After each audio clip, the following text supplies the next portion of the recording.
आत्मवंदन सगळ्यांना खूप स्वागत आहे सगळ्यांचं. आपल्या सत्रामध्ये आपल्या सगळ्या कुटुंबियांचं मनापासून हृदयापासून आणि सगळ्या एंजल्स, जे आर्कएंजल, सगळे देवदूत, आपल्या सगळ्यांचे गुरु, आपल्या सगळ्यांचे पूर्वज आपल्या सोबत आहेत, त्या सगळ्यांचं मी स्वागत करते अगदी हृदयातून. आपल्या ब्रह्मांडाला, आपल्या सगळ्या दैवी शक्तींना ज्या आपल्या सोबत आहेत त्या सगळ्यांना मी सगळ्यांचे आभार मानते. Thank you so much. तुमच्या सगळ्यांच्या ह्या दिव्य प्रेरणेमुळं आम्ही सगळेजण साधना करू शकत आहोत. त्यासाठी तुमचे सगळ्यांचे आभार आहेत की तुम्ही कुठल्या तरी माध्यमातून, मार्गातून आम्हाला सगळ्यांना एकत्र आणता. त्यासाठी आपल्या सगळ्यांकडून मी त्या सर्व शक्तींचे आभार मानते. एक सेकंदासाठी सगळ्यांनी डोळे मिटा, आपल्या हृदयावर हात ठेवा, छातीवर, आणि आज दिवसभरामध्ये सकाळी उठल्यापासून आतापर्यंत आपण केलेल्या सगळ्या घटनांमध्ये आभार माना. जसं की उठल्या उठल्या मी श्वास घेतला माझा पहिला, डोळे उघडले, मला श्वास दिला आणि हे जग दाखवलं डोळे उघडून, त्यासाठी आभार. आपले श्वास फील करा, लक्ष आपल्या श्वासांवर.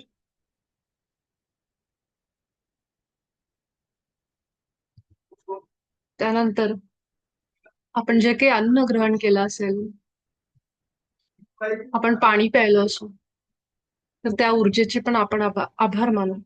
थँक्यू हे परमात्मा, हे भगवंता. आपले गुरु आठवा. आपले दोन्ही हात आपल्या छातीवर, जे आत्ता जॉईन होत आहेत, डोळे मिटा, आणि आपण आभार मानतोय दिवसभर झालेल्या सगळ्या क्रियांसाठी आणि जी जी पंचतत्वांची एनर्जी आज आपण आत घेतली त्या सगळ्यासाठी. सगळ्यात आधी आपण उठल्या उठल्या घेतलेला आपला श्वास, या हवेचे, या वायूचे आपण आभार मानू. त्यानंतर पाणी, चहा, कॉफी, जे काही आपण लिक्विड घेतलं असेल त्याचे आभार मानू. त्यानंतर आपण गॅसवर शिजवलेलं अन्न खाल्लंय, त्यासाठी त्या अग्नीचे आभार मानू.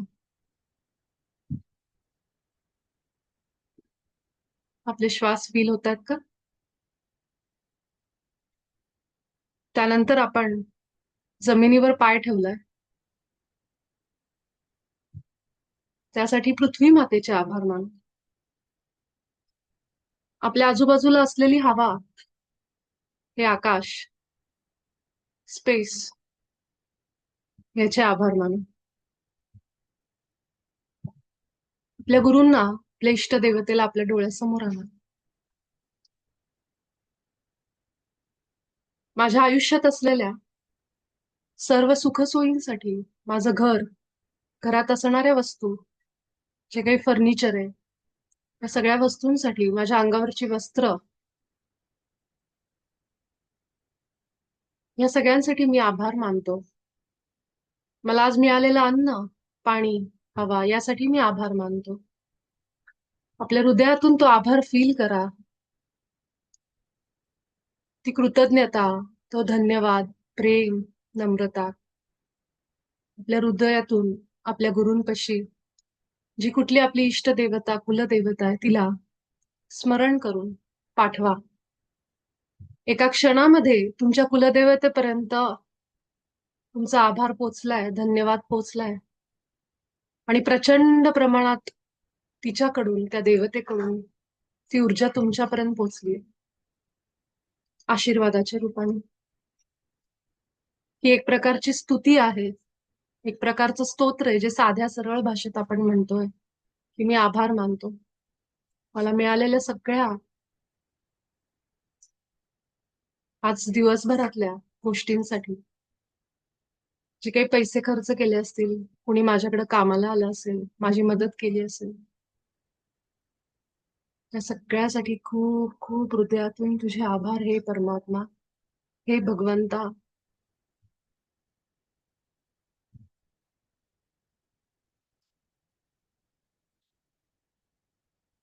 आणि आता आपले डोळे उघडा.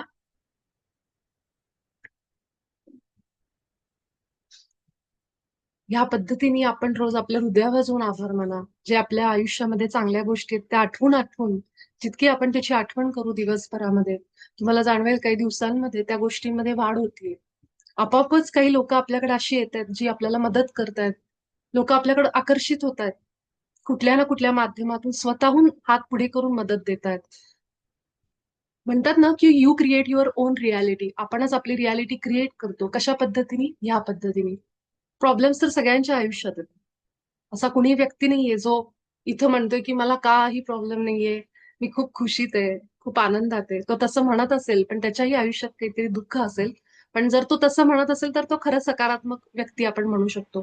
पण ह्या सगळ्या आव्हानांमध्ये येण्यासाठीच आपण हा जन्म स्वीकारलाय. पण जेव्हा आपण स्वीकारलाय तेव्हा आत्मा म्हणून आपण त्याच्याकडे बघून कुठल्याही परिस्थितीत आपण हारलं नाही पाहिजे. किती वेळा आपण पडू, आपल्याला लागेल, पण आपल्याला हे ठरवायचंय की मी इथं हारण्यासाठी नाही आलोय. मी इथं जिंकण्यासाठी आलोय, काहीतरी मिळवण्यासाठी आलोय, अनुभव किंवा काहीतरी. त्यामुळे हे इथं माझी हार तर शक्यच नाहीये. आणि हाच ऍटिट्यूड, हाच दृष्टिकोन ठेवून आपण आपलं रोजचं आयुष्य जगायचं. हे जगत असताना असं होईल की बऱ्याचदा असं वाटेल की काहीच घडत नाहीये माझ्या आयुष्यात. मी एका ठिकाणी थांबलोय. माझं आयुष्य कुठंतरी स्टक झालंय. मी अडकलोय. ह्या सगळ्या सगळ्या हे सगळे विचार आपल्या मनात येतील. त्या विचारांकडं केवळ बघा. त्यांना सांगा की मी बघितलंय, मी अटेन्शन दिलंय माझं तुम्हाला. आणि कुठेही त्या विचारांच्या लूपमध्ये न फसता, त्याचा गुलाम न होता, त्याच्यातून आपल्याला बाहेर कसं काढायचं ह्याच्यासाठी मी तुम्हाला नेहमीच सांगते की जितकं आपल्या श्वासांवर लक्ष देता येईल, आपल्या प्राणवायू सोबत राहता येईल, तितकं आपण हे शिकू. आपल्या ग्रुपमधली एक मास्टर काल मला, आपण जेव्हा सांगितलं ना डीप ब्रीदिंग करा, त्यानंतर तिचा मला मेसेज आला की विपुला मला ना डीप ब्रीदिंग करता येत नाहीये. मला ना खोल दीर्घ श्वास घेता येत नाहीये. आणि जेव्हा मी तिचं वाक्य वाचलं ते, तेव्हा मला मी आठवले. मी पण अशीच कॉर्पोरेट जॉब करत होते. 9-10 वर्ष मी जॉब केला. आणि त्यानंतर अचानक आयुष्यात इतकं मोठं ट्रान्सफॉर्मेशन येईल असं वाटलं नाही. आणि जेव्हा ध्यान आलं, तेव्हा मला असं हे दीर्घ श्वास, श्वास ह्याच्यावर लक्ष द्या. हे सगळं असं वाटलं हे काहीतरी वेगळं आहे, मला नाही जमत आहे. असं श्वासांवर लक्ष द्या. कारण काय झालं होतं, की सतत त्या ऑफिसच्या विचारांमुळं मी श्वास घ्यायचंच विसरले होते. म्हणजे माझे श्वास कसे ते कधी बघितलंच नाही. आणि जेव्हा पहिल्या दिवशी मी ध्यानाला लागले, पहिल्या दिवशी मी श्वास घ्यायला लागले, तेव्हा मला समजलं की माझे श्वास खूप फास्ट आहेत. खूप फास्ट आहेत. छोटे छोटे छोटे आहेत. आणि ही जाणीव एवढ्या वर्षांमध्ये पहिल्यांदा झाली की माझे श्वास कसे आहेत. तसंच तिचं पण झालं त्या मास्टरचा, जिने मला काल मेसेज केला. तर आपल्या विचारांमध्ये, आपल्या संसारामध्ये आपण इतके गुंग असतो की आपल्याला आपल्या श्वासांची कधीच जाणीव होत नाही की ते कसे येतात, कसे जात आहेत, लहान आहेत, मोठे आहेत. अं, मी दीर्घ श्वास घेऊ शकते का नाही. मधला काळ माझा असा गेला की माझ्या छातीमध्ये खूप जास्त इन्फेक्शन झालं, माझ्या फुफ्फुसांमध्ये, लंग्समध्ये, की मला दीर्घ श्वासच घ्यायला येत नव्हता. जसं तिने काल सांगितलं मला येत नाहीये, तसंच माझं झालेलं. आणि मी कसा दीर्घ श्वास घेऊ मला कळेच ना. मग मी काय करायला सुरुवात केलं, मी प्राणायाम करायला सुरुवात केली सकाळच्या वेळी. आणि रात्रीच्या वेळी माझं हे ब्रिदिंग टेक्निक सुरू ठेवलं, म्हणजे हे दीर्घ श्वास क्रिया. तर मी मोठा श्वास घ्यायचा जसं आपण रोज करतो. आता हे ऐकत असताना सुद्धा तुम्ही तुमची दीर्घ श्वासाची क्रिया सुरू ठेवा. म्हणजे आपण कसं करतो, मोठा श्वास घेतो, पोटामध्ये हवा भरून घेतो, तोंडावाटे पहिल्यांदा बाहेर सोडतो. हे आपलं पोट म्हणजे एखाद्या फुग्याप्रमाणे फुलवायचं. जितकं हवा मावेल तितकी आत घ्यायची पोटामध्ये. आणि मग ती तोंडावाटे बाहेर सोडा. पहिले काही वेळ 5 ते 6 श्वास आपले, जोपर्यंत आपण स्थिर होत नाहीत. कारण खूप अनेक घडामोडी करत आपण ह्या सत्रापर्यंत आलेलो असतो, खूप विचार करत. तोपर्यंत दीर्घ श्वास चालू ठेवा. थोड्या वेळानंतर तुम्ही नाकातून श्वास घेऊन नाकातूनच सोडा. आणि ज्यांना असं वाटतं की मला माझ्या लंग्स म्हणजे मला दीर्घ श्वासच जमत नाहीये किंवा माझ्या पोटामध्ये हवाच नाही, त्यांनी काय करायचं, मोठा श्वास घेतला, छातीमध्ये श्वास रोखून धरायचा. श्वास रोखून धरला 4 सेकंद. आणि मग सावकाश सोडायचा. आणि हे 4-4-4चं सूत्र लक्षात ठेवायचं. 4 अंक मोजायचे मनामध्ये मोठा श्वास घेताना. 1, 2, 3, 4. अगदी सावकाश, कारण आपण प्राणायाम नाही करत आहे. मग 4 रोखून धरायचे. आणि 4 अंक मोजत श्वास हलके सोडायचे. आणि ही प्रक्रिया अगदी साधी करायची, कोमलतेने एकदम. जोरात असा ओढून असं करायचं नाही, आपल्याला इथं कुठेही ताण द्यायचा नाही, जसं आपण प्राणायाममध्ये करतो. अगदी सावकाश आत घ्यायचा, कोमलतेने बाहेर सोडायचा, श्वास रोखायचा 4 सेकंद. तर हे आपापल्या सोयीनुसार करा. पण ह्याचे परिणाम तुम्हाला खूप सगळ्याच लेव्हलला आपल्या शरीराच्या जाणवतील. कारण आपण काय करतोय, आपलं सगळं लक्ष घेऊन जातोय आपल्या श्वासांवर. जिथं आपलं लक्ष जातं, फोकस जातं, एनर्जी फ्लोज, तिथे एनर्जी व्हायला लागते.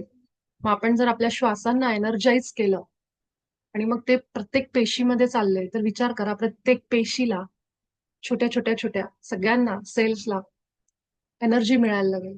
तर हे माइंडफुल ब्रीथिंग आपण ह्याला म्हणतो.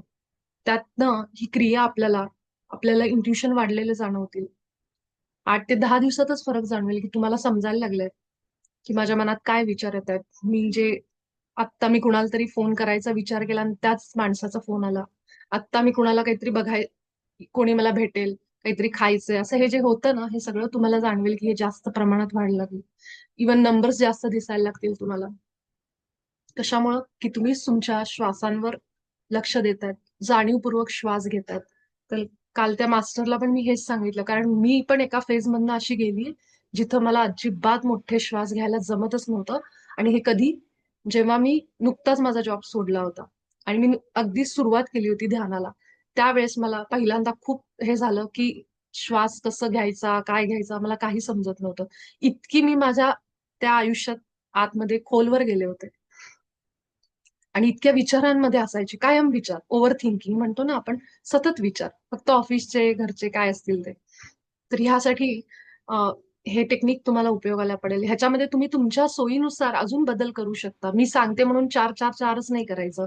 पुढे जाऊन तुम्ही 6-4-6 किंवा 6-6-6, 6 सेकंद श्वास घ्यायला, 6 रोखायला आणि 6 बाहेर काढायला. हे तुम्ही हळू तुमच्या सोयीनुसार करा. तुम्हाला अजून त्याच्यात फरक जाणवेल. तुम्हाला समजेल माझी लंग्सची कॅपॅसिटी, फुफ्फुसांची क्षमता वाढली श्वास रोखून धरायची. आणि ह्याच्यामुळे काय होतात, आपले फुफ्फुस बलवान बनतात, लंग्स चांगले होतात, हेल्दी होतात. जसे प्राणायामचे फायदे आहेत आपल्या ह्याच्यामध्ये, तसेच ह्याचे पण तुम्हाला फायदे काही दिवसातच जाणवायला लागतील.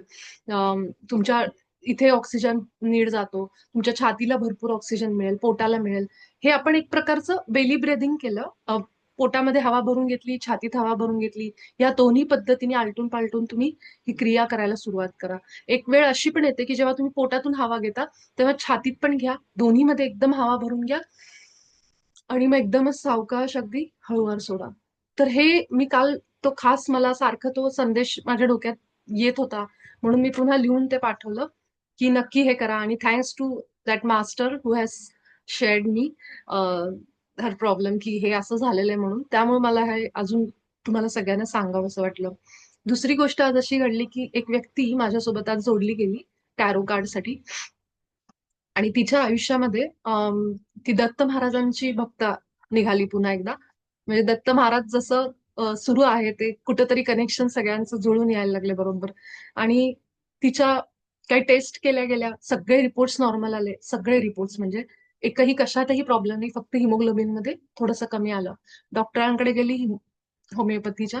त्या डॉक्टरांनी सांगितलं तुझे सगळे रिपोर्ट्स नॉर्मल आहेत, फिजिकली तुला काही त्रास नाहीये, हे सगळं तुझं इमोशनल, भावनिक आणि विचारांचं तुला आहे, असं डॉक्टरांनी तिला सांगितलं.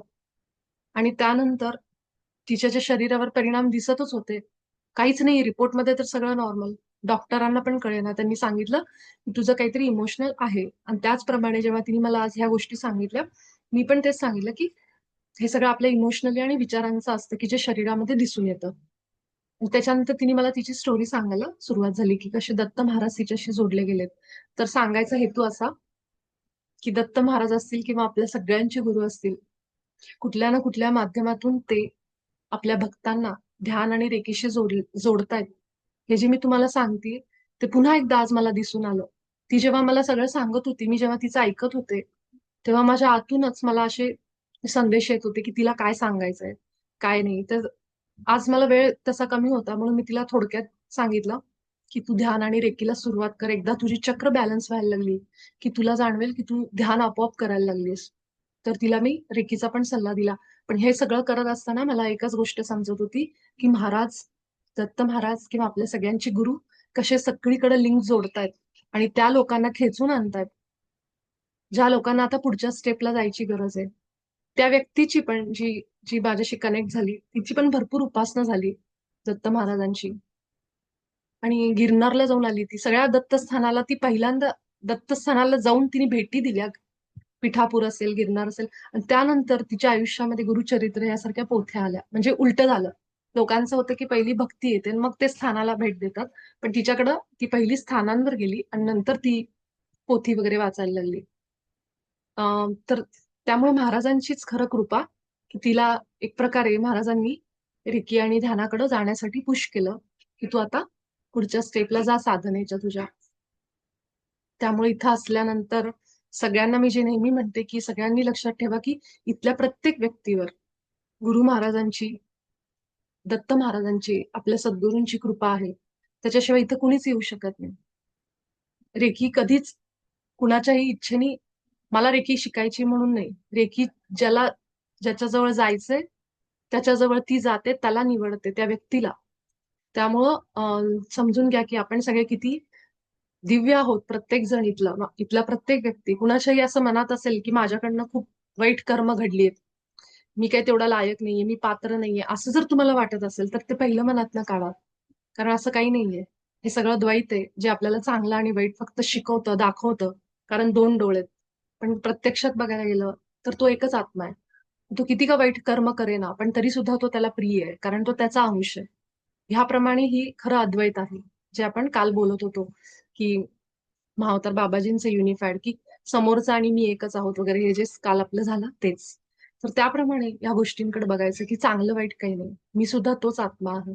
माझ्याकडनं अनेक वाईट गोष्टी घडल्या असतील पण मी इथं आहे कारण माझ्यावर कृपा आहे भगवंताची. हे वाक्य मनात रटायचं, पाठ करायचं. किती का आपल्या गोष्टी अपूर्ण असतील आज आयुष्यामध्ये, काही गोष्टी मिळाल्या नसतील आपल्याला, पण तरी सुद्धा मी दिव्य आहे, मी परिपूर्ण आहे. हेच आपल्या मनामध्ये कायम राहिलं पाहिजे. कारण ज्या गोष्टी माझ्याकडे आता नाहीयेत, पहिली गोष्ट त्या नाहीयेत कारण मला काहीतरी प्रोटेक्शन मिळते. त्या गोष्टी आता नाहीयेत हेच माझी डेस्टिनी. त्याच्यामध्ये पण चांगलं आहे काहीतरी आणि तो माझा त्याच्यावर माझा विश्वास आहे. हा विश्वास ठेवायचा. कारण ते कुठेतरी आपल्याला प्रोटेक्शन दिलं जाते. जर ती गोष्ट असली असती तर कदाचित काहीतरी घडलं असतं. ह्याप्रमाणे हा विश्वास ठेवायचा. कुठेही ढळू द्यायचं नाही. मला काही मिळवायचंय, मला सतत अपयश येतंय. पण ते अपयश हे मला कुठेतरी दुसरीकडे घेऊन जातंय. नोकरीमध्ये यश नाही मिळत आहे, तर ते मला सांगतंय काहीतरी, की नोकरी तुझ्यासाठी नाहीये. तुझ्यासाठी बिझनेस आहे. जर बिझनेसमध्ये सतत अपयश येतंय, तर आपल्याला त्याच्यातून काहीतरी संदेश घेतला पाहिजे, की माझ्यासाठी बिझनेस नाहीये, माझ्यासाठी नोकरी आहे. तर ह्या अशा गोष्टी आपल्या आयुष्यात घडतात, पण आपण केवळ हे डोळे उघडे ठेवतो.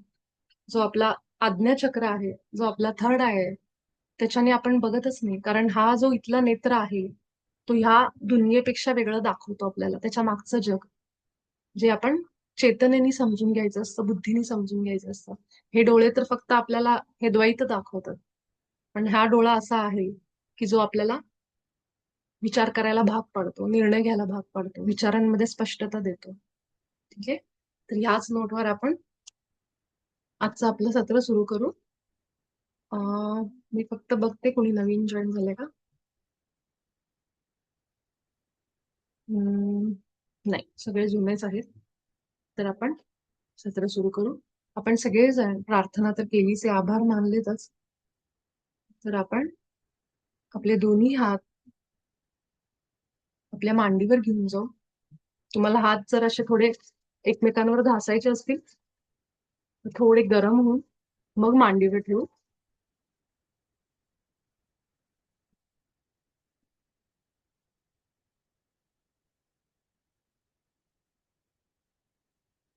ज्या क्षणी माझे हात माझ्या मांडीवर जातात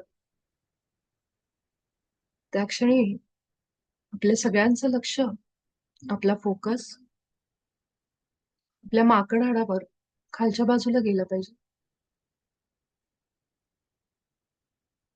अजून 3 मिनिटं आपण आपलं पूर्ण लक्ष, आपला फोकस आपण खाली ठेवू.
आपल्या श्वासांवर पण लक्ष ठेवा आणि आपले हात जिथं स्पर्श करतात तिथून रेकी शक्ती आपल्या मूलाधारामध्ये प्रवेश करते.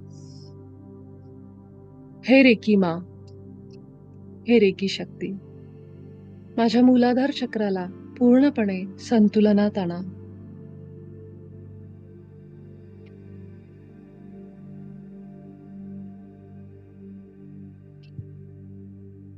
मी सुरक्षित आणि समृद्ध आहे.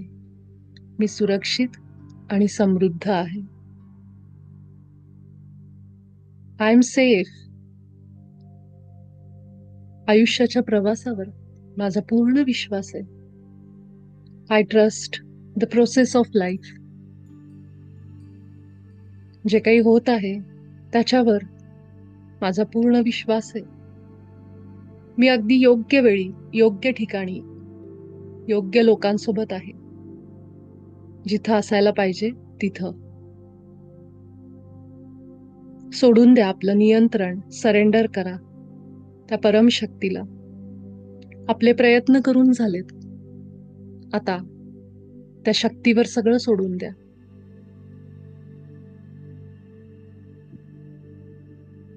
जिथं आपलं नियंत्रण सुटतं, आपण कंट्रोल सोडतो, तिथं चमत्कार सुरू होतात. याला हारणं म्हणत नाहीत, याला दृष्टिकोनातला बदल म्हणतात. ही एक शक्ती आहे जी माझ्या आतून वाहतीये. मी सगळं नियंत्रण त्या शक्तीकडे देते. सगळा कंट्रोल तिच्याकडे देते.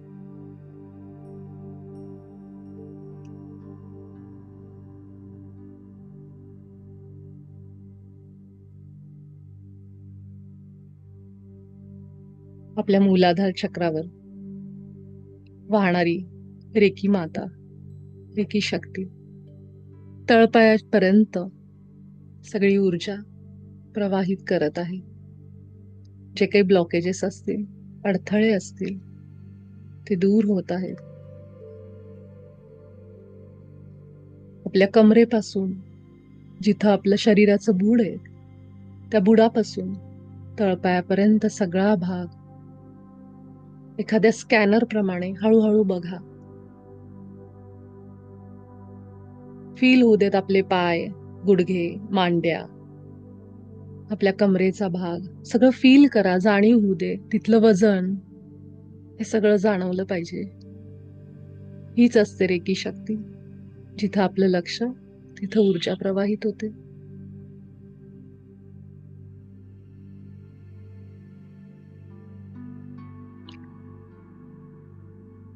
हे सगळं करत असताना आपले श्वास सुद्धा फील करायचे.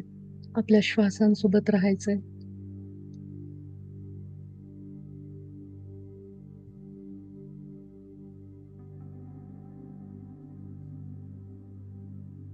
आपला उजवा हात आता आपल्या ओटी पोटावर उजव्या बाजूला आणि डावा हात डाव्या बाजूला.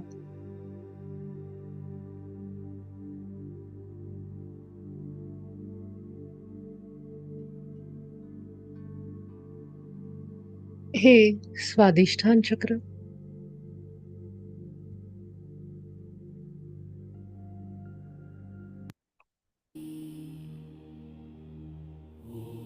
आपलं सगळं लक्ष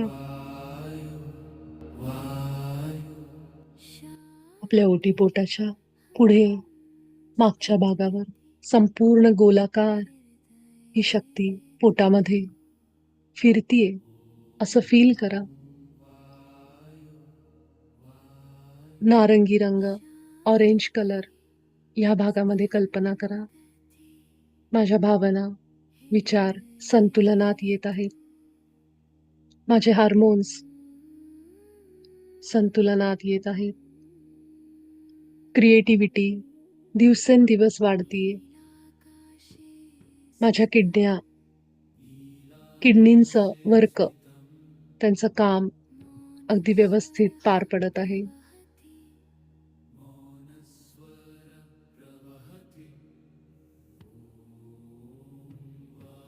लक्ष पूर्ण ओटीपोटावर आपल्या हातावर आणि श्वासांवर.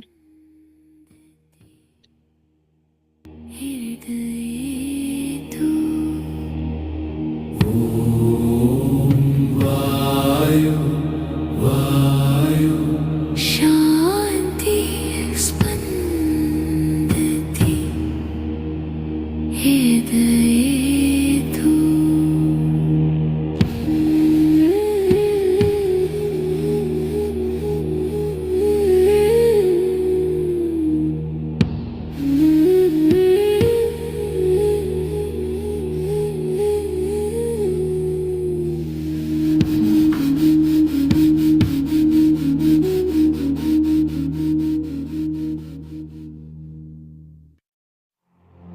ॐ शिवदेव शिवदेव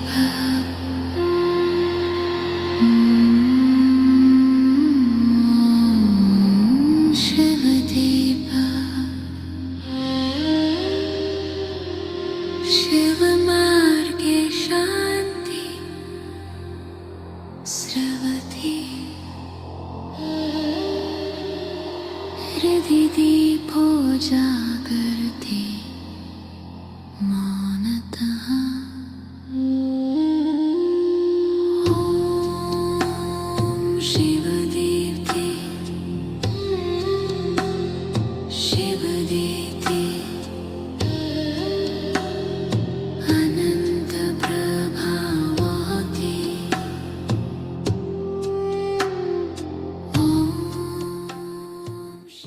आणि आता आपलं स्वादिष्ठान संतुलनात आणल्यानंतर आपला उजवा हात आपल्या नाभीवर उजव्या बाजूला, डावा हात डाव्या बाजूला ठेवा. या क्षणाला स्वतःला पूर्ण विसरून जा. सगळे विचार, सगळी चिंता, काळजी सगळं सोडून पूर्ण रिलॅक्स होऊन केवळ आपल्या नाभीच्या भागावर एकाग्र व्हा. जितकं आपल्या पोटामध्ये आत जाता येईल तितकं आत जा. जणू काही आपण आपल्या पोटामध्ये जाऊन आपल्या पोटाचा सगळा भाग बघतोय आतून अगदी पाठीपर्यंत. इतकं एकाग्र व्हा.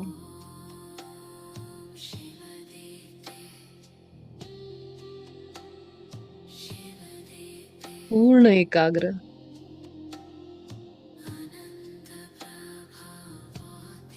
आपले श्वास फील करा आपल्या पोटावर, आपल्या नाभीपाशी. तेजस्वी पिवळ्या रंगाची कल्पना.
स्पृशति ॐ शून्यसरितावती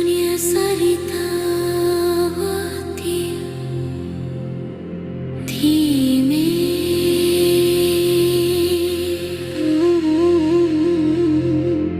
मृदुलधारा हृदयं स्पृशति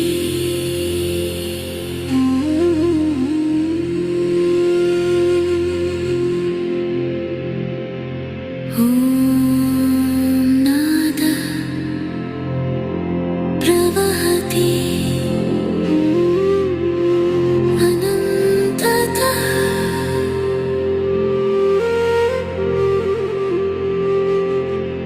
शान्ति स्वरूपम् अमृतम्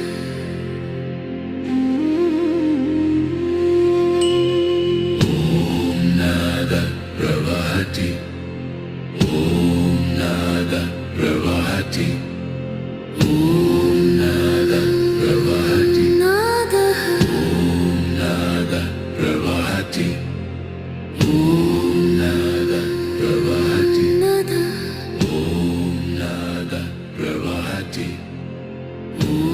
नादः प्रवहति नादः नादः प्रवहति नदः नादः प्रवहति नादः प्रवहति नादः प्रवहति नादः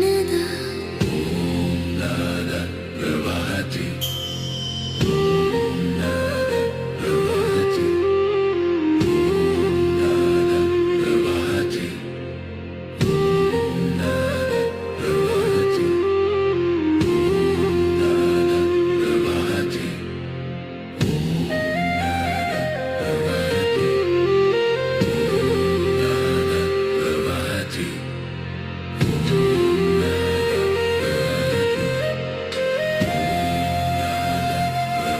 प्रवहति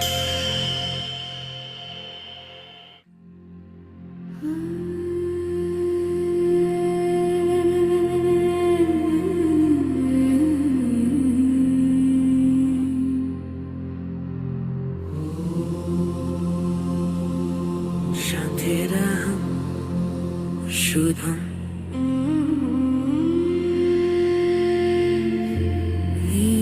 विंशतिरस्य दीपः श्वासे श्वासे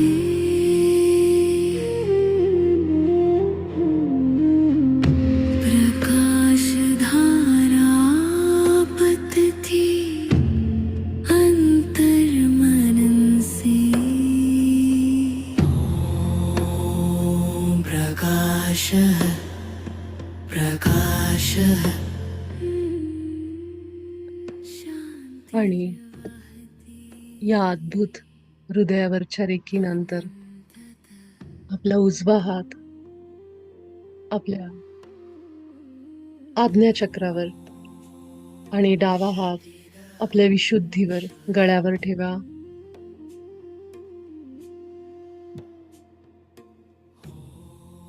कुठल्याही क्षणी आपल्या हाताला कळ लागल्यास एक हात खाली ठेवू शकता. आपण आज्ञाचक्र आणि विशुद्धीला एकत्रच रेकी देत आहोत. आपल्या विचारांमध्ये स्पष्टता येत आहे, निर्णय क्षमता प्रबळ बनतीये, शक्ती वाढतीये.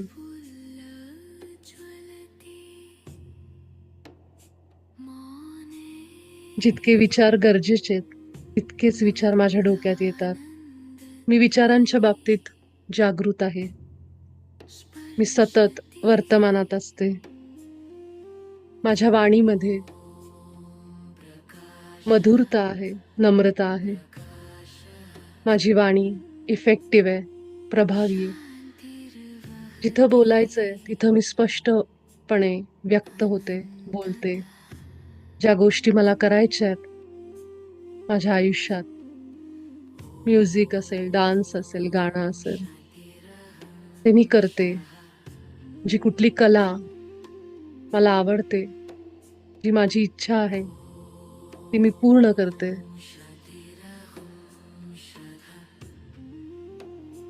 थायरॉइडच्या ग्रंथी संतुलनात येत आहेत. आपल्या मस्तकाला, आपल्या मेंदूला, न्यूरॉन्स, आतल्या रक्तवाहिन्या सगळ्यांना शांत होण्यासाठी आदेश द्या, त्यांना प्रेम द्या. रेकी शक्ती माझ्या हातातून माझ्या गळा आणि माझं मस्तक दोन्हीकडे ऊर्जा द्यायचं काम करते.